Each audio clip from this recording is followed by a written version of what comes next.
गीता 18 के श्लोक नंबर 62 में भगवान स्वयं कह रहे हैं कि अर्जुन उस परमेश्वर की शरण में जा जिसकी कृपा से परम शांति व शाश्वत स्थान अर्थात सतलोक को प्राप्त होगा। वो परमेश्वर कौन है, कहां है, कैसा है, जानने के लिए कृपया अवश्य सुनिए जगत गुरु तत्वदर्शी संत रामपाल जी महाराज के अमृत वचन। अब कारण क्या था कि जितने भी अभी तक संत ऋषि में ऋषि हुए हैं वो अज्ञानी थे, तत्व ज्ञान से अपरिचित थे, वो परमात्मा को निराकार मानते थे और इसी आधार से सभी ने परमात्मा की सतीथि को जाना था।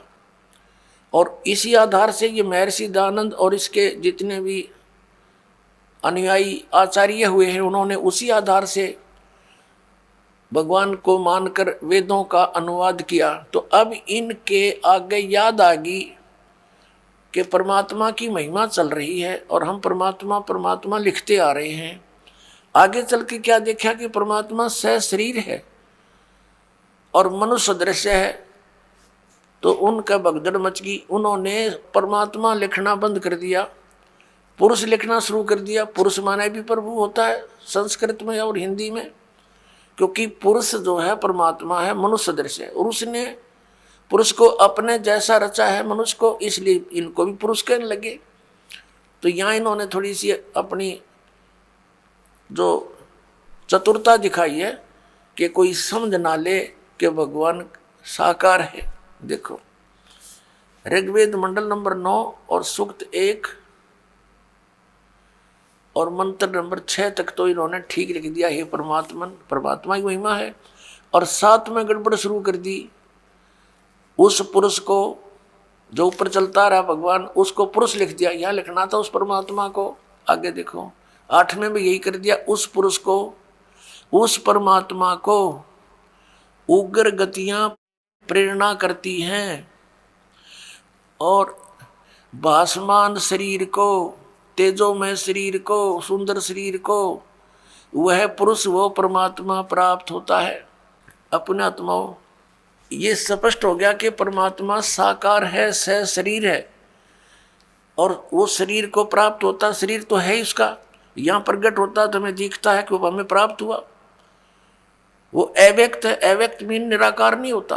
अब पुरुष माने क्या होता है ये देखिए, इस महर्षि के ही अनुवाद में दिखाते हैं आपको, दयानंद के अनुवाद में।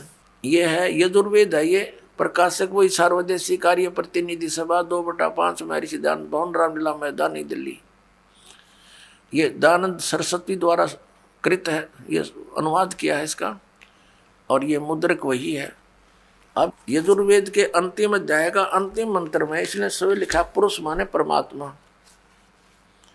ये देखो ये यजुर्वेद है वही भाषा भाष्यम 4400 अध्याय 40वां अध्याय मंत्र नंबर 17। इसके अंदर ये पुरुष शब्द है, पुरुष, इसका अर्थ इन पुरुष माने पूर्ण परमात्मा। बस इतना ही लेना हमने, पुरुष माने क्या होता है, पूर्ण परमात्मा। अब हम फिर आते हैं उसी ऋग्वेद पर, वहां से सिर्फ इतना ही लिया हमने, ये वही ऋग्वेद पर आगे हम। अब इसके मंडल नंबर 9 सूक्त 1 के और मंत्र नंबर हम 8 पर आते हैं। उस पुरुष को यानी उस परमात्मा को, पूर्ण परमात्मा को उग्र गतियां प्रेरणा करती हैं और भासमान शरीर को वह पुरुष प्राप्त होता है। वह परमात्मा भासमान शरीर को यानी सुंदर शरीर को प्राप्त होता है, जिसमें 3 प्रकार से दूसरों का वारण माने धारण पोषण करने वाला मधु में शरीर मिलता है। जिसमें 3 प्रकार से दूसरों का वारण माने कल्याण करने वाला मधु में शरीर मिलता है। 3 प्रकार के शरीर के द्वारा परमेश्वर पूर्ण ब्रह्म सत्य पुरुष कबीर साहब अपनी आत्माओं को कंट्रोल करता है, संभालता है, धारण पोषण करता है, कल्याण करता है। एक शरीर से एक रूप में परमात्मा वहाँ स्थिर रहते हैं सतलोक में और सिंहासन में बहुत बड़े गुम्बज के अंदर विराजमान है। उनके एक रोम में, रोम माने बाल होता है, एक रोम में समझो, रोमकूप में समझो, इतना तेज है, करोड़ सूर्य मिला दे, करोड़ चंद्रमा, तो भी फीकी रोशनी रह जाए उन सब की। इतना तेजों में शरीर है भगवान का, बहुत विशाल शरीर है। दूसरे प्रकार का शरीर वो शिशु रूप धारण करके प्रत्येक युग में एक लीला करता है और एक जनसाधारण जैसी भूमिका करता है, अपने हाथों से निर्वाह करके दिखाता है। और ये सिद्ध करने के लिए कि परमात्मा पाने के लिए विशेष आडंबर और घने धन की आवश्यकता नहीं है। गरीब से गरीब व्यक्ति भी सतभक्ति करके मोक्ष प्राप्ति कर सकता है। और उस दौरान परमात्मा अपनी तत्वदर्शी संत की भूमिका भी करते हैं। और तीसरे प्रकार की उनके शरीर की जो अन्य शरीर धारण करके परमात्मा रूप बनाकर रूपांतर करके आते हैं, वो एक जिंदा महात्मा यानी संत का रूप धारण करके आते हैं। और किसी भी पुण्यात्मा को कहीं भी मिल जाते हैं, उनको ज्ञान से परिचित कराते हैं, सतलोक ले जाते हैं, वापस छोड़ते हैं, अपने गवाह बना करके उनको प्रचार हेतु छोड़ देते हैं। ये तीन प्रकार से लीला करता भगवान, तीन प्रकार के शरीर धारण करके। तो उसकी बताई। अब कहा तो शिशु रूप में जब परमात्मा यहाँ प्रकट होते हैं तो उनकी परवरिश की लीला कुंवारी गायों के द्वारा होती है। ये वेद भी गवाही दे रहे हैं और वो प्रैक्टिकल परमात्मा ने 600 वर्ष पहले कर ही रखा। तो अब समझ में आ जाएगा who is God, Kabir is God. देखिएगा, ये ऋग्वेद मंडल नंबर 9 सूक्त 1 मंत्र 8 हमने पढ़ लिया, अब 9वां पढ़ेंगे। उस सोम स्वभाव वाले श्रद्धालु पुरुष को, सोम माने लिखना था उस अमर पुरुष को, ये शिशुम, शिशुम यानी कुमार अवस्था में ही सब प्रकार से अभी अधन्या अहिंसनीय, धेनु माने गौवें तृप्त करती हैं। अब इन्होंने परमात्मा ने इनके कर कमलों से शुक्र है थोड़ा बहुत ठीक लिखवा दिया, ना तो कति अड़ंगा भी कर सकते थे। अभी अधन्या, अधन्या माने बिल्कुल बिना दड़ाई। जैसे दास बचपन से अपने गांव में सुना करते थे, कहते थे ये गायें बिना धनाई है, तो उसको संस्कृत में अधन्या, अधन्या बिना धनाई, यानी जिसने गर्भ धारण ना किया, यानी बिना धनाई है ये। और अभी अधन्या पूर्ण रूपेण यानी अनटच्ड कुमारी। अभी अधन्या माने कुंवारी गौओं के द्वारा, वह कुंवारी गायें दूध देती हैं, उससे भगवान की परवरिश की लीला होती है, वो तृप्त करती है उसको। ये देखना ऋग्वेद मंडल नंबर 9 सूक्त 1 मंत्र 9 में उस शिशु रूपधारी अमर पुरुष को, ये कहना चाहिए था, लिखना चाहिए था, उस शिशु रूप में प्रगट परमात्मा को सब प्रकार से, अधन्या माने सब प्रकार से बिना धनाई, यानी अभी अधन्या पूर्ण रूपेण अनटच्ड, धेनव माने गौवें तृप्त करती है, उनकी परवरिश की लीला उनसे होती है। बोलो सतगुरुदेव की जय।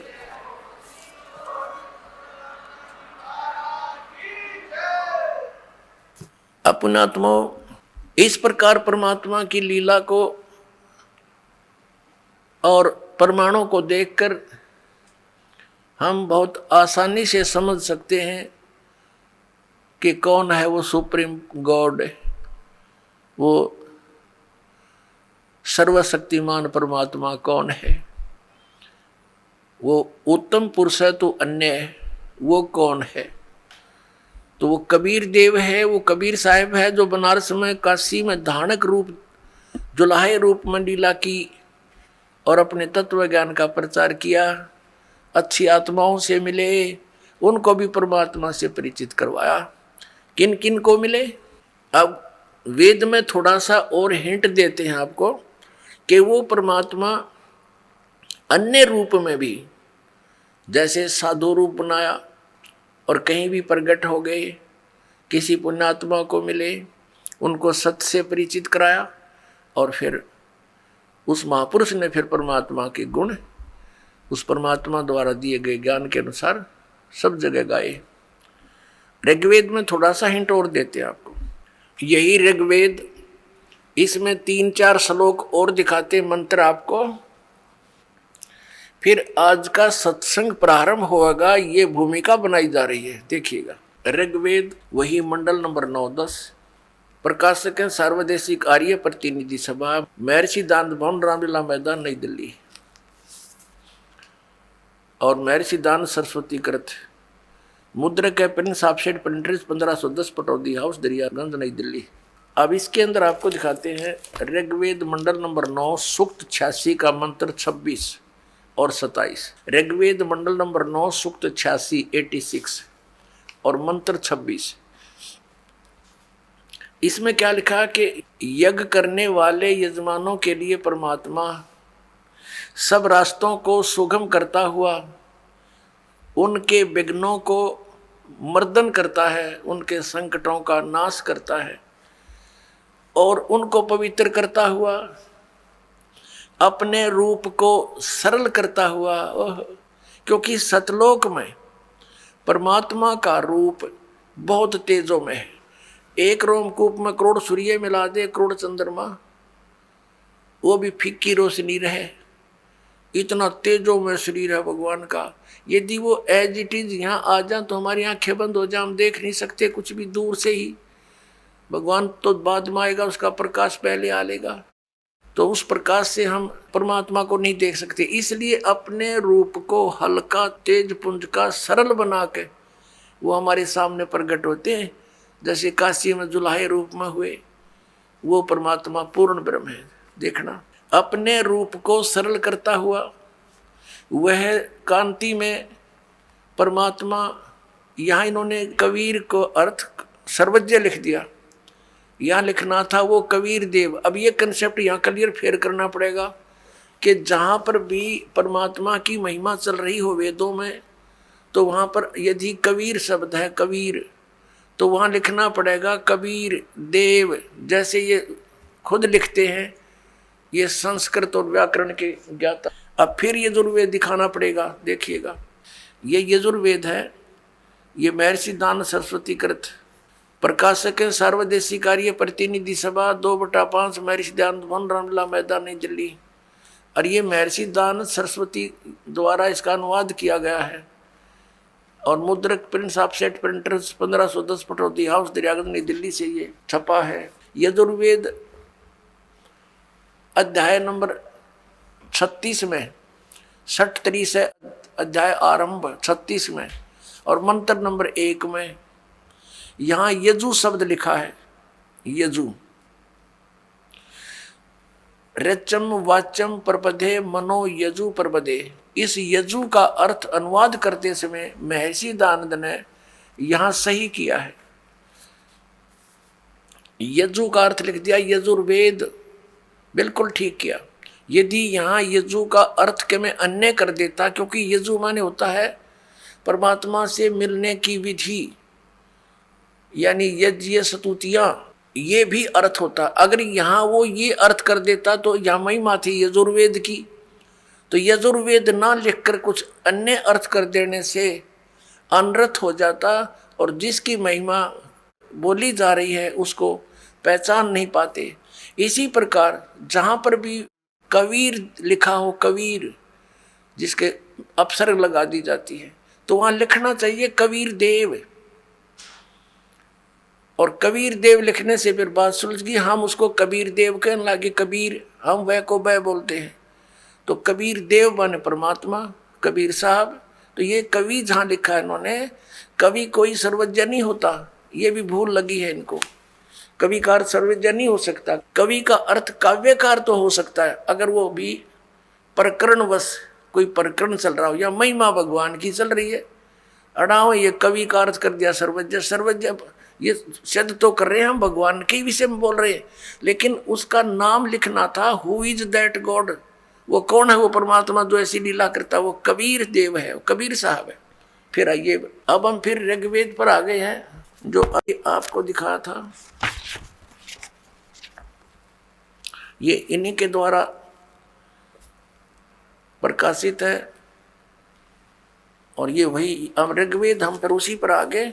ऋग्वेद मंडल नंबर 9 सूक्त 86 के मंत्र 26 पर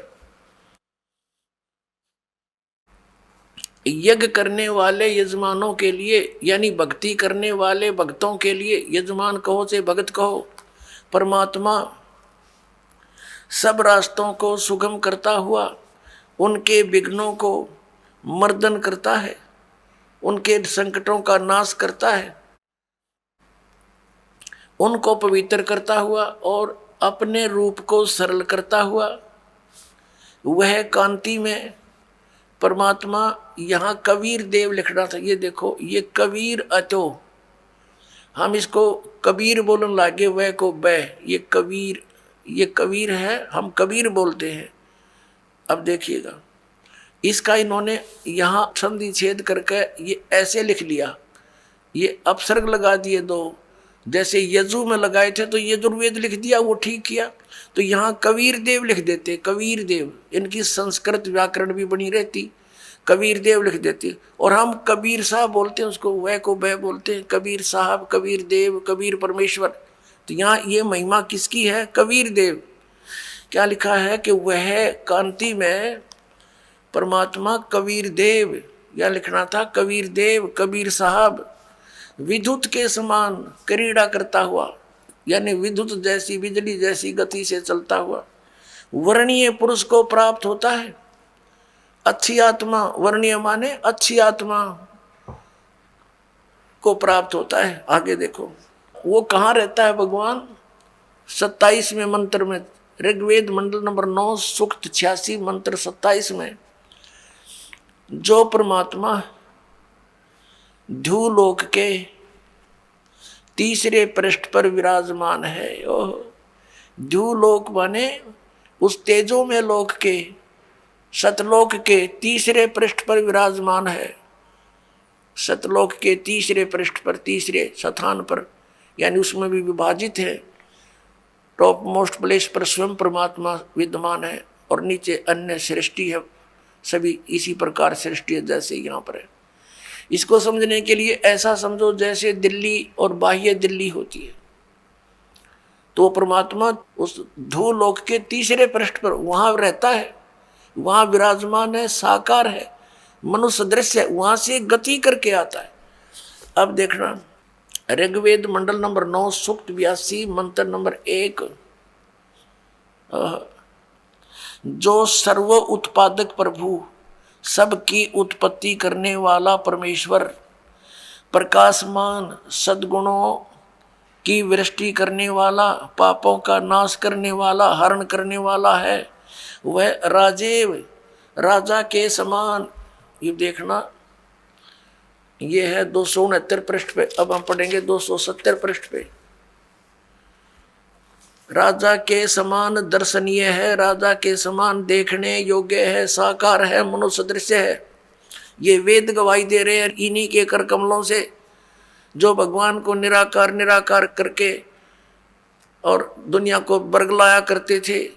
आज उन्हीं के कर कमलों से, उन पवित्र सदग्रंथों में परमात्मा ने दया करके ये ठीक अनुवाद करा दिया ना। ये अड़ंगा भी कर सकते थे, क्योंकि अन्य सब जगह उल्टा लिख रखा, भगवान निराकार है। अब परमात्मा राजा के समान दर्शनीय है, देखने जोगा है। वह पृथ्वी आदि लोक लोकांतरों के चारों ओर शब्दायमान हो रहा है। वह वर्णीय पुरुष को, अच्छी आत्मा को, जो दृढ़ भक्त है, उसको पवित्र करता हुआ प्राप्त होता है। पवित्र करता है, ज्ञान से साफ करता है। जिस प्रकार विद्युत स्नेह वाले स्थानों को आधार बनाकर प्राप्त होता है, अपनात्मा स्पष्ट कर दिया। जैसे कैसा अच्छा प्रमाण दिया है वेद में कि जैसे आकाशीय बिजली किसी धातु को आधार बनाकर ही उस पर अट्रैक्ट होती है, उसी पर आके गिरती है, अन्य पर नहीं गिरती।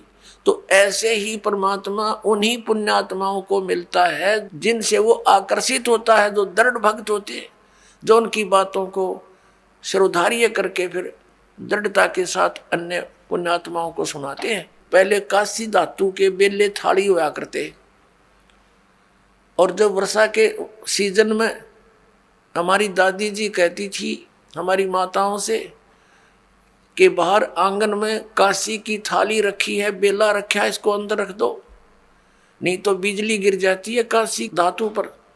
ये विशेष अट्रैक्शन होता था। अमूमन जहाँ भी ऐसा संयोग होता था वो कांस्य की धातु पर ही गिरती थी। कहने का भाव ये है कि वेद ने ये प्रमाणित किया है, एक एग्जाम्पल दिया है कि वो परमात्मा उन पुण्यात्माओं पर ऐसे अट्रैक्ट होता है, उन्हीं को ही मिलेगा वो जो दृढ़ भक्त होते हैं। जैसे आकाशीय बिजली, आकाशीय विद्युत अपने उस धातु पर ही गिरती है, उसको आधार बनाकर ही नीचे आती है। आगे देखो वो क्या करता है फिर आकर के। ऋग्वेद मंडल नंबर 9 सूक्त 82 मंत्र 1 पढ़ लिया। अब दूसरे में क्या लिखा है कि हे परमात्मन, उपदेश करने की इच्छा से आप, ज्ञान देने के उद्देश्य से आप महापुरुषों को प्राप्त होते हो, अच्छी आत्माओं को मिलते हो, और आप अत्यंत गतिशील पदार्थ के समान यानी बिजली की जैसी गति से हमारे आध्यात्मिक यज्ञ को प्राप्त होते हो। आप यह लिखना था आप कबीर देव हैं, सर्वज्ञ लिख दिया। आप कबीर देव हैं, कबीर साहब हैं, हम कबीर साहब बोल रहे उन्हें कबीर देव। अब शुद्ध स्वरूप हैं, हमारे पापों को दूर करके हे परमात्मा, हे अमर परमात्मा हमको सुख दे। अपने आत्माओं पवित्र वेदों को पूरा विश्व मानता है कि ये परमात्मा के यथार्थ ज्ञान से युक्त है, और परमेश्वर ने कहा है 600 वर्ष पहले कि वेद मेरा भेद है, मैं ना मिलो वेदन के माही, और जौन वेद से मैं मिलूं वो वेद जानते नहीं। जौन वेद से मैं मिलूं वो वेद जानते नहीं। कबीर परमेश्वर ने कहा था कि धर्मदास, हे प्यारी आत्मा, ये चारों वेद मेरा ही गुणगान कर रहे हैं, पर इसको ये समझ नहीं पा रहे। अब जब आदरणीय धर्मदास जी के विषय में जानकारी आपको देंगे तो उनसे वार्ता में क्या क्या बातें हुई। जब धर्मदास जी ने सचखंड देख लिया और वापस आए, परमात्मा को सतलोक में देखा, सारे ब्रह्मांडों के कंट्रोलर के सिंहासन पर उत्पत्तिकर्ता के रूप में। और उससे पहले आदरणीय धर्मदास साहिब जी हिंदू धर्म में जन्मे, एक लाला जी सेठ के घर जन्म था, बहुत धनी व्यक्ति थे।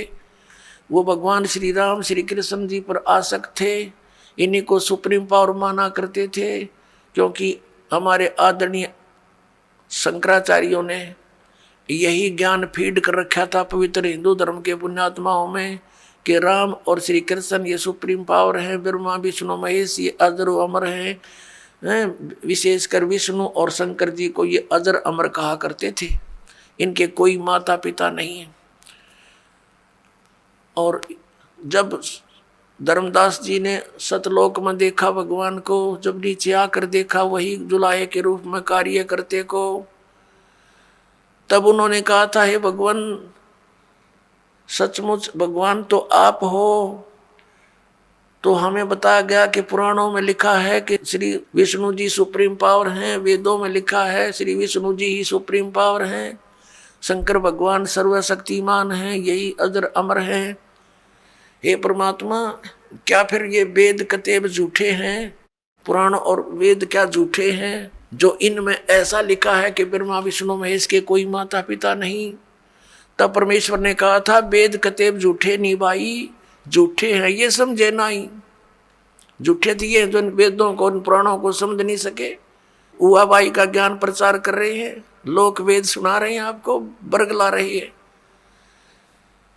तो फिर शंका हुई कि हे परमेश्वर, इतने महर्षि हो लिए, सतयुग से लेकर आज तक क्या किसी ने वेदों को समझा नहीं? तब परमेश्वर ने कहा था गुरु बिन काहू न पाया ज्ञाना, जो थोथा बुझ चढ़े मूड किसाना। गुरु बिन वेद पढ़े जो प्राणी, समझे न सार रहे अज्ञानी।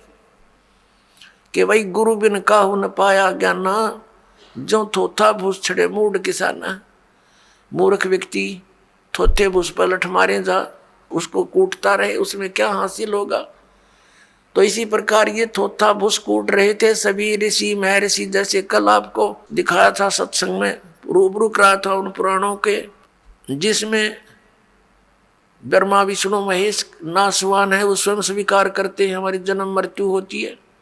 तो परमात्मा ने कहा था, गुरु बिन काहू न पाया ज्ञाना, ज्यों थोथा भूसड़े मूड किसाना, और गुरु बिन वेद पढ़े जो प्राणी, समझे ना सार रहे अज्ञानी।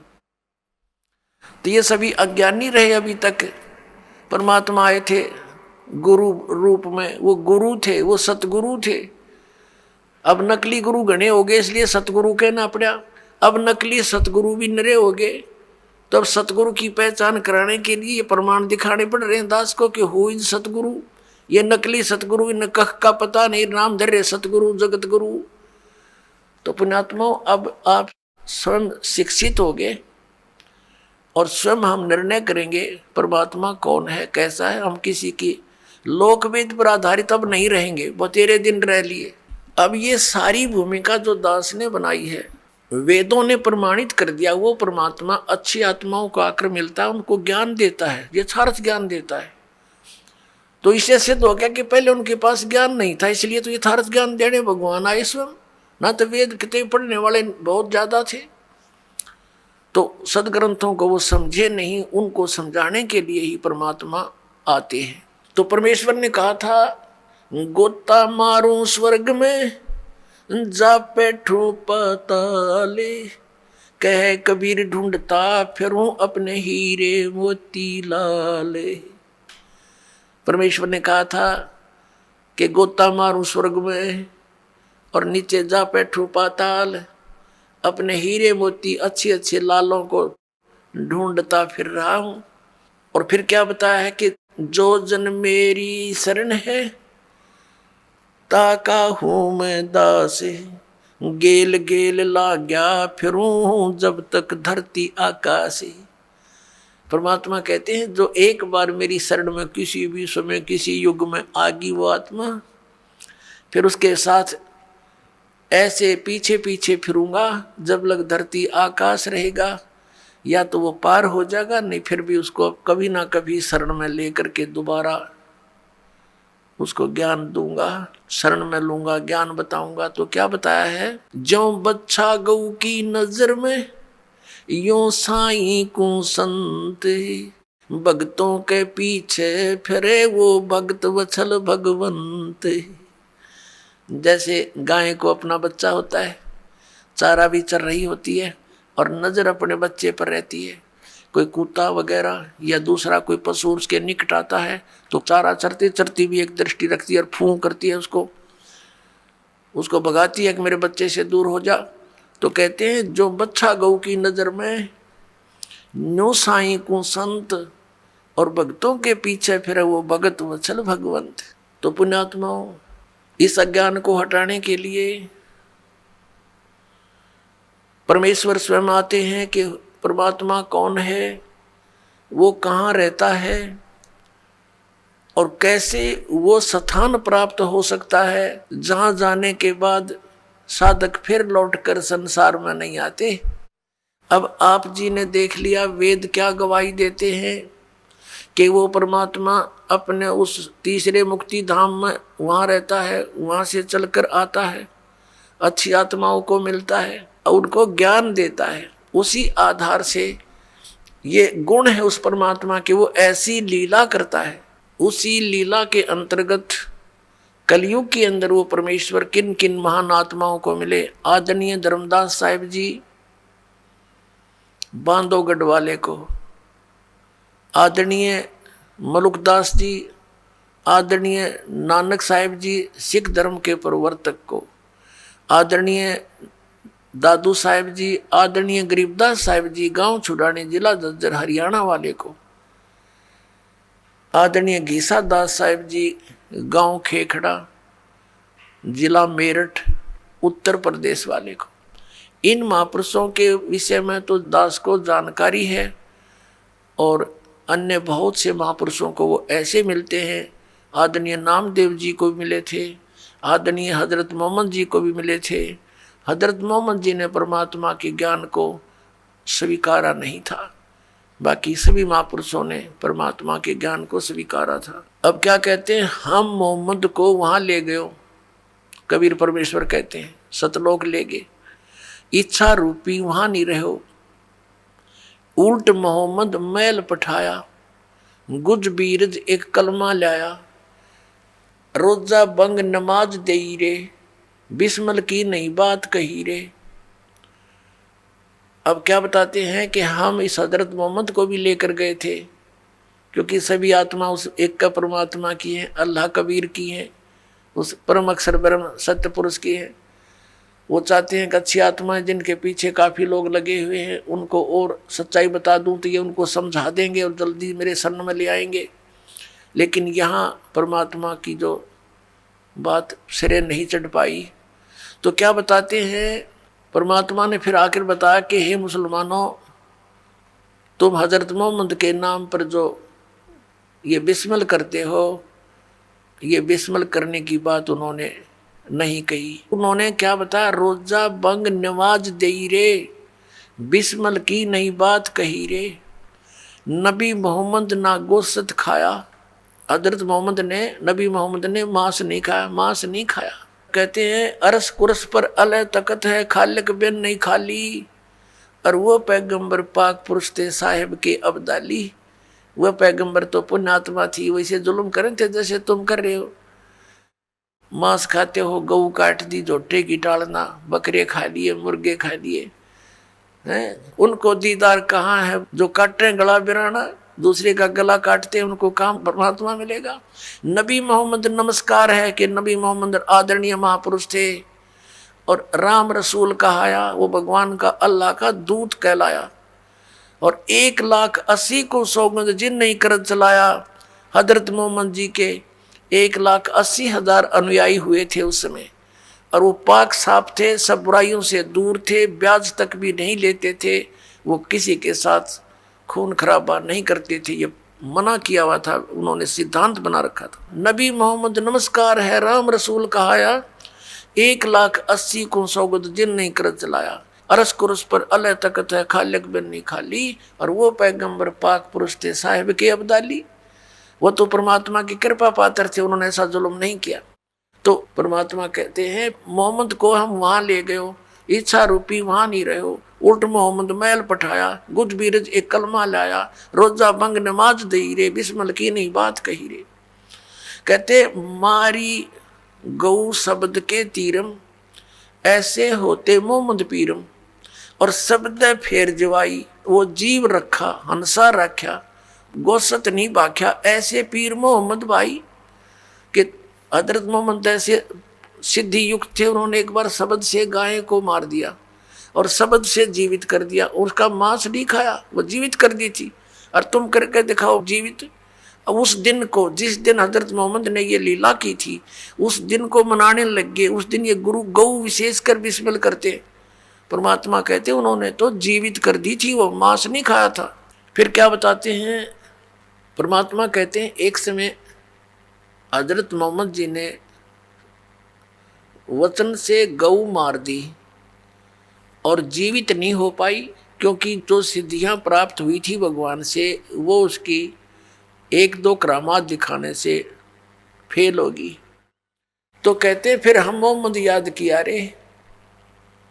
परमात्मा कहते हैं फिर हजरत मोहम्मद ने मुझे याद किया। जब ये जीव अपने सामर्थ्य से हार लेता है तो परमात्मा को याद करता। जब हम मोहम्मद याद किया रे और शब्द स्वरूपी हम बेग गया रे, मुई गऊ हमने बेग जिवाई, तब मोहम्मद का निश्चय आई। तुम कबीर अल्लाह दरवेशा और मोहम्मद का फिर गया अंदेशा।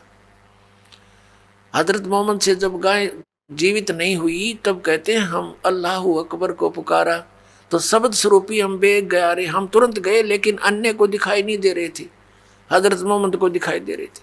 और वो गाय हमने जीवित कर दी तो सामने खड़े लोगों को यही भ्रम रहा कि हजरत मोहम्मद जी ने गाय फिर जीवित कर दी। लेकिन उस दिन हजरत मोहम्मद के ये विश्वास हुआ कि अल्लाह अकबर, कि अल्लाह कबीर ही है। अब उस अल्लाह अकबर को मुसलमान जानते नहीं, पहचानते नहीं, कौन है वो अल्लाह अकबर, कौन है वो अल्लाह कबीर। इसी प्रकार झांकी वे कबीर की नानक की तीवा, वह सिक्का का गढ़ पड़ी कौन छुटावे था। सतलोक के अंदर नानक साहब जी को परमात्मा लेकर गए थे, वहां जाकर देखा कबीर साहब की झांकी नजारा सतलोक का। फिर उसमें काशी के अंदर एक धानक रूप में, जुलाए रूप में कार्य करते देखा। फिर कहा था वाहे गुरु वाहे गुरु वाहे गुरु, वाहे, ये तो वही गुरु है, वाह गुरु वाह वाह वाह, माने वाह, धन्य धन्य, ये तो सच्चा सचमुच पूर्ण गुरु है। अब सिखों को पता नहीं कि वो आदरणीय नानक साहिब जी ने किसको कहा था वाहे गुरु।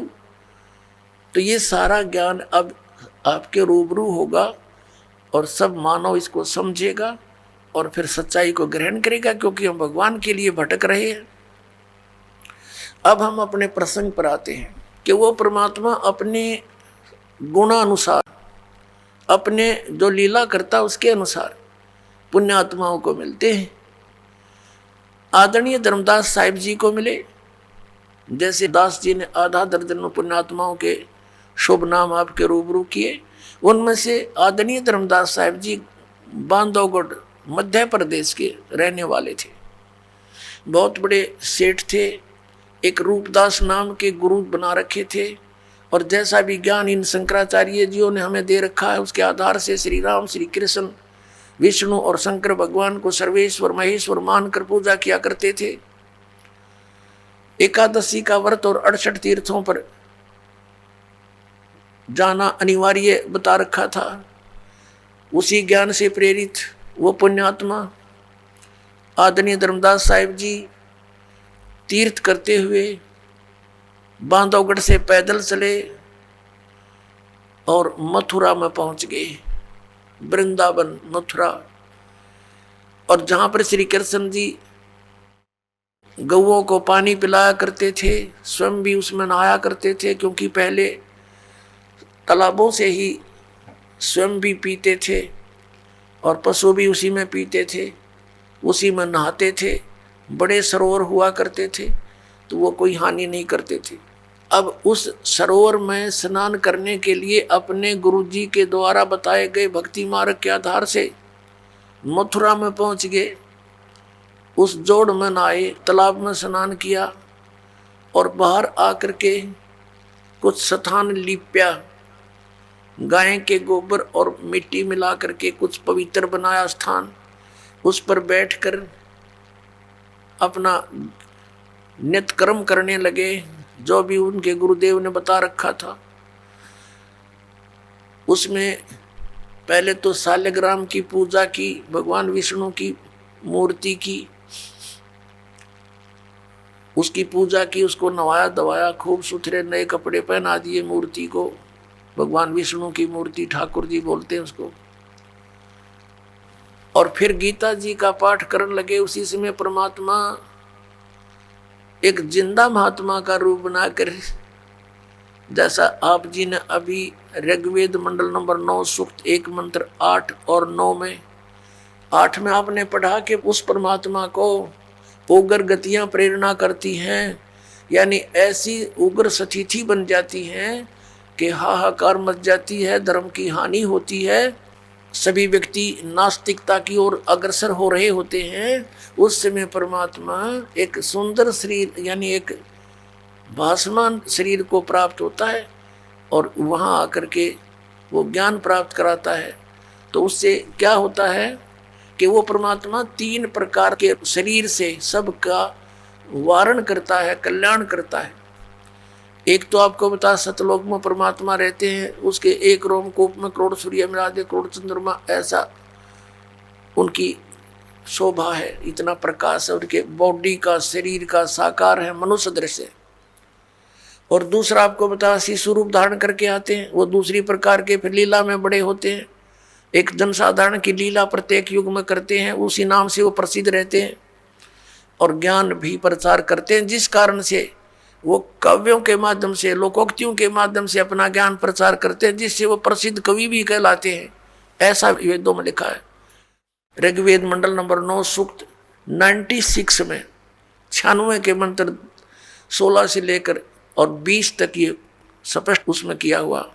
समय के अभाव से आज दास आपको नहीं दिखा सका, फिर कभी दिखाएंगे। और तीसरे प्रकार का ये है कि वो एक कभी भी प्रकट हो जाते हैं, साधु रूप बना लेते हैं, संत जैसी वेशभूषा बनाकर, जिसको लोग ज़्यादा प्रभावित होते हैं, जिससे उस रूप में जाकर प्रकट हो जाते हैं। फिर उनको कैसे डील करते हैं? यदि वो जाते ही किसी को कह दें कि तेरा ज्ञान गलत है, तो कोई नहीं सुने, लड़ पड़े, काल ने इतने भ्रमित कर रखे। तो परमात्मा ने जाकर के साधु रूप बना करके एक जिंदा महात्मा का रूप बनाकर, जिंदा महात्मा मुसलमानों में होते हैं, विशेषकर काला ओवरकोट पहनते हैं, एक काला ओवरकोट पहनते हैं पूरा घुटनों से नीचे तक का, एक काला कच्छा पहनते हैं अंडरवियर, और एक काला टोप रखते हैं ऐसे चोटे से वाला। ये वेशभूषा होती है जिंदा संत की। तो जिंदा महात्मा का रूप बना के, जिंदा महात्मा का धर्मदास जी को मिले।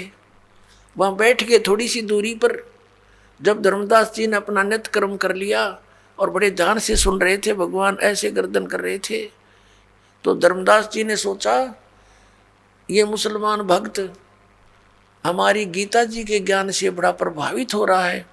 उसने और ऊंचे स्वर से गीता जी का ज्ञान विद, वैसे तो ये संस्कृत पढ़ा करते हैं नित्य पाठ में, जब देखा कि बड़ा श्रद्धालु है और थोड़ी सी दूरी पर इसलिए बैठे कि हिंदू लोग मुसलमानों से नफरत करते हैं कि ये मांस मिट्टी खाते हैं, जीव हिंसा करते हैं, इसलिए विशेषकर ये साधु संत भक्त उनसे दूरी बना कर रखते थे। इस आधार से भगवान के कहीं धर्मदास बेदक ना जा, इसलिए दूर बैठ के अपने आत्माओं काल के द्वारा भ्रमित हम अज्ञानी आत्माओं को कैसे अपनी शरण में लेते हैं, भगवान कैसी लीला करते हैं वो दयालु।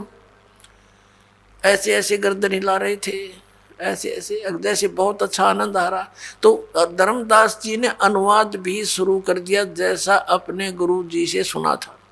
जब उसने अपना नित्य कर्म कर लिया सुबह का, परमात्मा ने निकट जाकर थोड़ी सी दूरी बनाकर कहा कि हे महात्मा जी, क्योंकि धर्मदास जी लगभग 60 वर्ष के हो चुके थे, 62-63 वर्ष के उस समय, और उन्होंने अपना जो गुरु बना रखा था रूपदास जी, वैष्णव परंपरा के थे वह, उन्होंने गले में कंठी डालने के लिए दी जाती है वैष्णव परंपरा की एक पहचान होती है उपदेशी की, एक तुलसी के मनिए की, तुलसी के लकड़ी के मनिए की, मणके की एक ही मणका होता है और सूत में डाला जाता है धागे में। तो उससे पहचान थी वैष्णव महात्मा की। और तिलक ला रखे, जैसे आपने शंकराचार्य लाए देखे ऐसे वही लगा रहे थे। तो वही रूपदास जी भी सरस्वती थे जैसे उनके गुरु जी, तो उसी जैसा वेशभूषा वो स्वयं भी बनाकर एक साधु संत जैसा लग रहा था। तो परमात्मा ने कहा, हे महात्मा जी, आपका ज्ञान अद्वितीय है, मुझे बड़ा आनंद आया है, मैं भटक रहा हूँ, मुझे कहीं मार्ग नहीं मिल रहा, मुझे कोई किसी धर्म मजहब से कोई लेना देना नहीं, मुझे तो अपना कल्याण चाहिए, मुझे कुछ मार्गदर्शन करो। अब धर्मदास जी ने सोचा भाई ठीक है, जब इतनी तड़प है इसके अंदर, फिर वो लगे बताने कि हमारे गुरुदेव ने ऐसे बता रखा है, 68 तीर्थ का तो मैं यात्रा पे निकला हूँ, 68 तीर्थों पे स्नान करूंगा, और उनमें से एक तीर्थ हमारा ये मथुरा का ये तालाब भी है, मथुरा भी है। इसके बाद मैं वृंदावन के अंदर गोवर्धन का चक्कर लगाऊंगा। भगवान श्री कृष्ण ने गोवर्धन यानी गिरिराज को हाथ पर उठाया था। और फिर मैं बरसाना जाऊंगा राधा से सिफारिश लवाने के लिए, राधे राधे श्याम मिला दे, क्योंकि राधा जी बरसाने की लड़की थी, श्री कृष्ण से मिलने आया करती थी वृंदावन में, मथुरा में। अब राधा ही मुश्किल से मिल पाया करती कि रो पीठ के भगवान श्री कृष्ण थे, और ये सिफारिश लुआने जाओ राधा थे, वह राधा ने कृष्ण देखी से बोले आदमी ऐसे भ्रमित कर रखे, राधे राधे श्याम मिला दे, राधे श्याम मिलाओगी जब वो श्याम मिल लेगा, और वो श्याम मिल भी गया तो के किला टूटेगा। हमारे वेद बतावे, गीता बतावे कि इन भगवान से मोक्ष नहीं। और परमेश्वर कबीर जी ने कहा था, गुण तीनों की भक्ति में ये भूल पड़ो संसार, कह कबीर निज नाम बिना कैसे उतरो पार, तीन देव की जो करते भक्ति उनकी कबू ना हो मुक्ति। अब धर्मदास जी बता रहे हैं।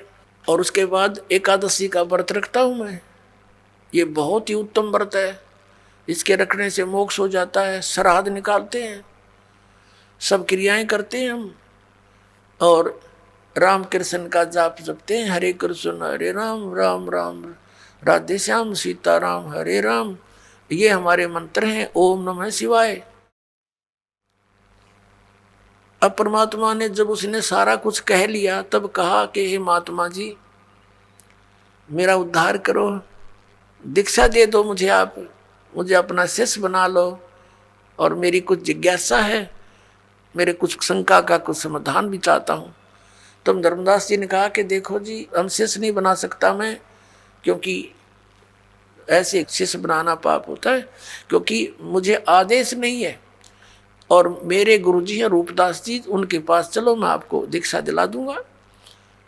तो परमात्मा ने कहा ठीक है, आप ऐसे ही करना, पर मेरे कुछ शंका का समाधान कर दो ताकि मुझे विश्वास और मैं चलूँ आपके साथ। अब बोलो बोलो। तब परमात्मा ने कहा कि आप जी ने, आप ज्ञान बता रहे हो कि ब्रह्मा विष्णु महेश अजरो अमर है, इनकी जन्म मृत्यु नहीं होता, और शंकर और विष्णु जी ये सुप्रीम पावर है, यही सर्वशक्तिमान है। और आप ये भी कह रहे हो कि गीता जी का ज्ञान श्री कृष्ण जी ने दिया, और श्री कृष्ण इज विष्णु। हाँ बिल्कुल ठीक है, क्योंकि ज्ञान सुना है उसने सारा कुछ, उसके बाद परमात्मा बोले ठीक है। और आप कहते हो कि विष्णु जी सुप्रीम गॉड हैं, सबसे उत्तम परमात्मा है। ये बिल्कुल सही है, ऐसा ही लिखा है। तो परमात्मा ने कहा कि गीता जी का ज्ञान किसने बोला? श्री कृष्ण जी ने। ठीक है, आप पढ़ रहे थे आप अभी पढ़ रहे थे आपकी गीता जी में, इसमें लिखा है कि अर्जुन तेरे और मेरे बहुत जन्म हो चुके, तू नहीं जानता मैं जानता हूं। तो ये अविनाशी कैसे हुए आपके भगवान जिसने दिया गीता जी का ज्ञान? पुणात्मा, श्रीमद् भगवत गीता अध्याय नंबर 2 के श्लोक 12 में, श्रीमद् भगवत गीता अध्याय नंबर 4 के श्लोक 5 और 9 में, अध्याय नंबर 10 श्लोक 2 में गीता ज्ञानदाता स्वीकारता है कि मेरे जन्म और मृत्यु होते हैं, अर्जुन तेरे भी होते हैं, मेरे भी होते हैं। तो इससे सिद्ध हुआ कि ये अविनाशी कहाँ हुआ? नाशवान है। अभी आप कह रहे हो कि 18वें अध्याय के 62वें श्लोक में आप पढ़ रहे थे, क्योंकि धर्मदास जी ने मोटे मोटे यानी मेन से श्लोक बोले, परमात्मा की दया होती है, उसने वही श्लोक बुलवा दिए जो उसकी आंख खोल सके थे।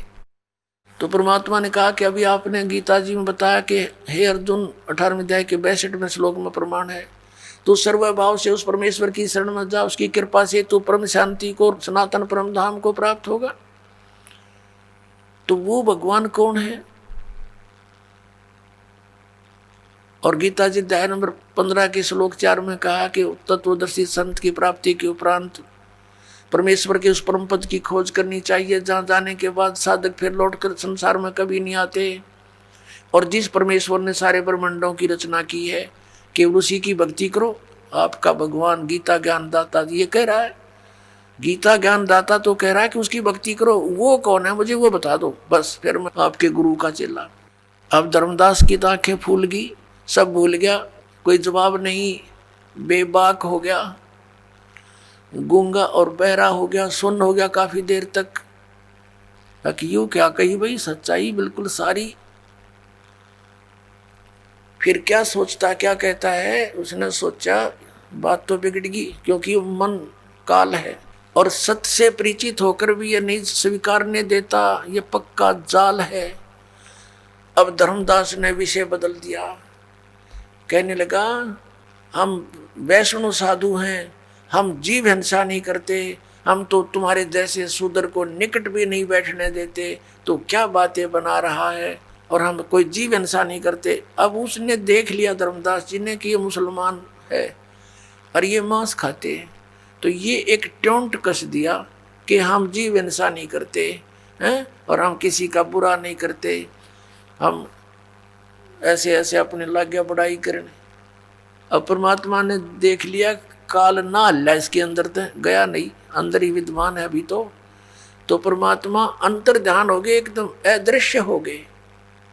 जब सामने से अदृश्य हो जा आदमी, कलेजा हिल जा आदमी का दूसरे का, वो एकदम स्तब्ध हो गया, पसीने आ गए धर्मदास जी के, और सोचा अब ये तो कोई फरिश्ता था, कोई देवता था, कोई सिद्ध पुरुष था, और कितनी अच्छी बातें कह रहा था, सारी सच्ची। मतलब बड़ा निकम्मा। देख, हो सकता है भगवान हो, कहते हैं ना जाने परमात्मा किस वेश में आ जाता है।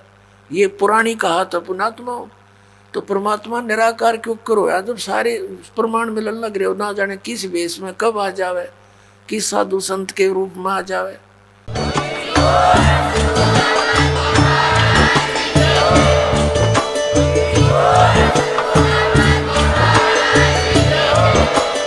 आप सुन रहे थे जगत गुरु तत्वदर्शी संत रामपाल जी महाराज जी के मंगल प्रवचन। अधिक जानकारी के लिए विजिट कीजिए हमारी वेबसाइट www.jagatgururampalji.org। संत रामपाल जी महाराज जी के शुभ आशीर्वाद से पूरे विश्व भर में 500 से भी ज्यादा नाम दीक्षा केंद्र हैं, जिन पर संत रामपाल जी महाराज जी द्वारा ऑनलाइन निशुल्क नाम दीक्षा दी जा रही है। अपने नजदीकी नाम दीक्षा केंद्र का पता करने के लिए संपर्क करें 8222880541।